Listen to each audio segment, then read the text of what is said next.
Evet, herkese Karlı Dağ Evinden selamlar. Ben Fethullah. Evet, videolara yine küçük bir ara vermek zorunda kaldım.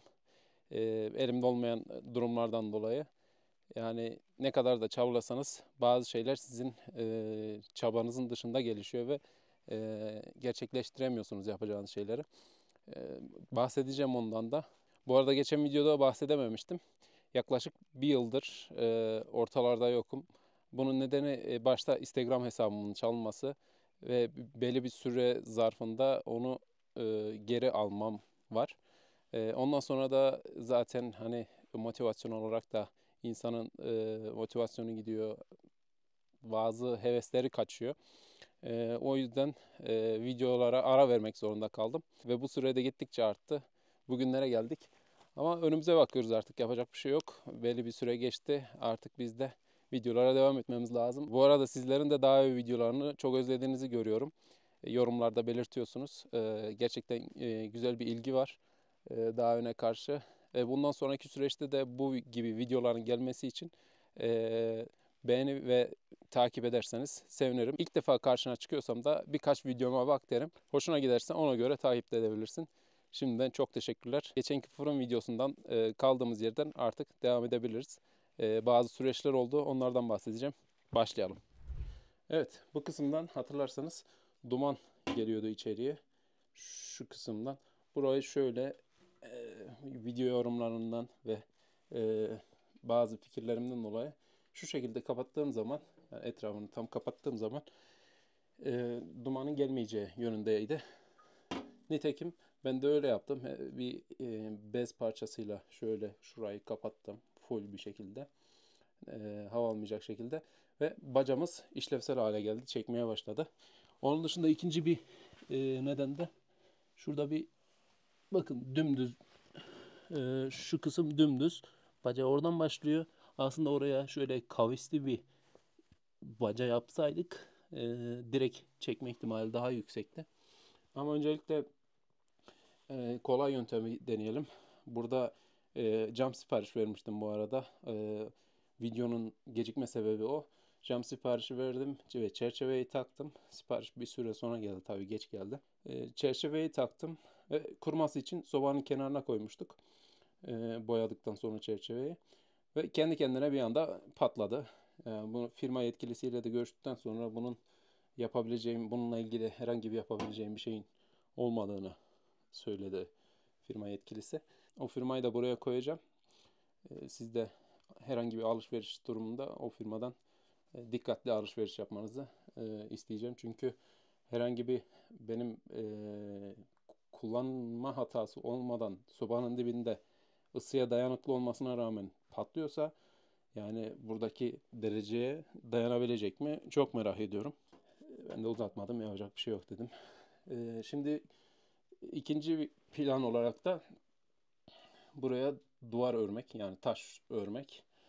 Ee, Normalde bu görüntü olacaktı, hani en azından ateşi görmüş olacaktık, arkada yanan ateşi. Güzel bir, hoş bir görüntü olacaktı. Yalnız şimdi cam yok. Buraya şöyle iki kat bir tuğla öreceğim. Şöminemizin bacası çalışır duruma gelecek inşallah. En kötü ihtimalle şuradaki kubbeyi, yani şurası düz ya, burayı kubbe haline getirdiğim zaman, şuradan bir yerden deldiğim zaman e, burası daha kolay çekmiş olacak. Yani ilk önce kolay olanı yapalım. Ondan sonra oraya da bakarız.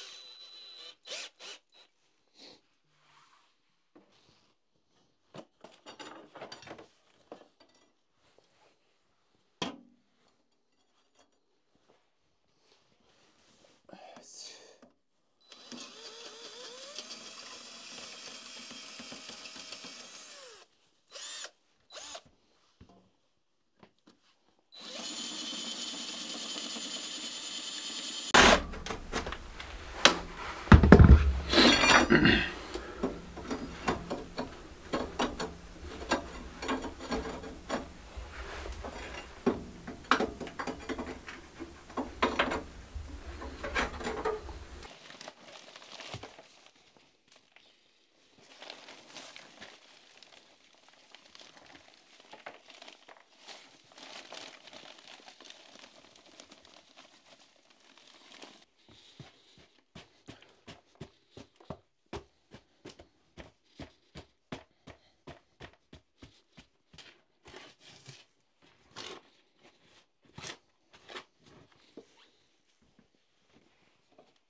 Evet, fırının içindeki taşları alalım bakalım. Sağlam olmuş mu? Evet.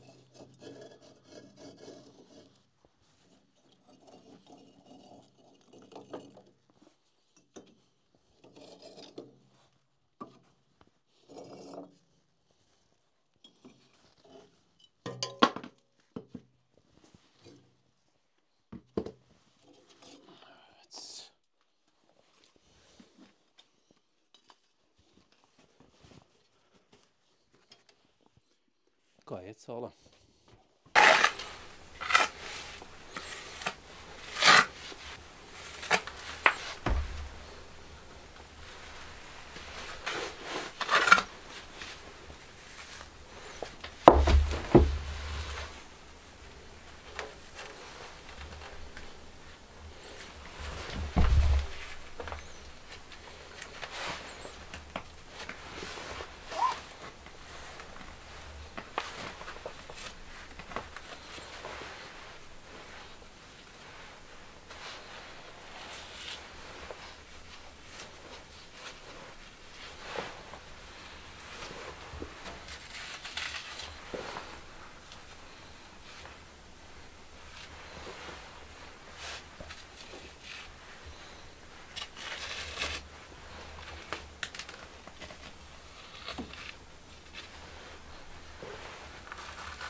Evet.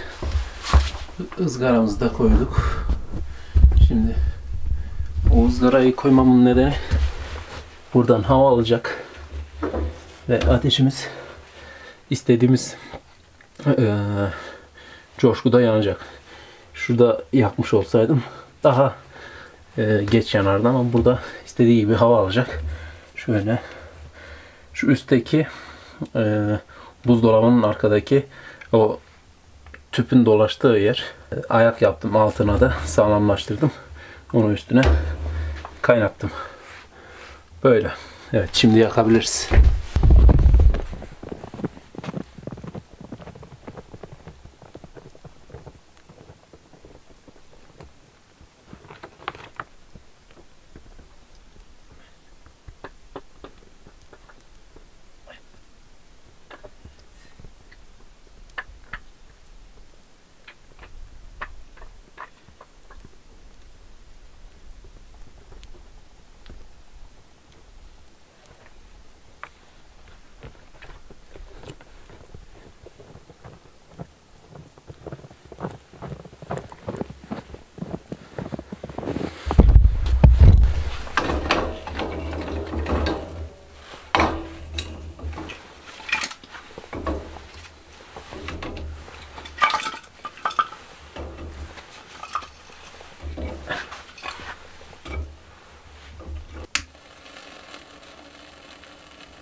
Evet. İşlem bu kadar. Bakın. Tertemiz.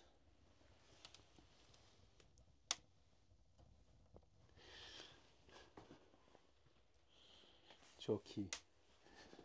Ay.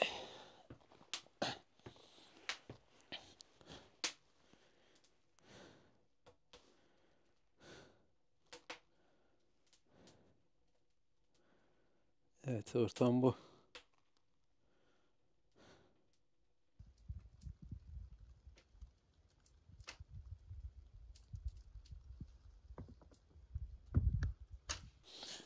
Evet, bir çay suyu koyalım artık. İçimiz ısınsın. Bu sırada ben de buralara, şu sıvalı yerleri boyayacağım.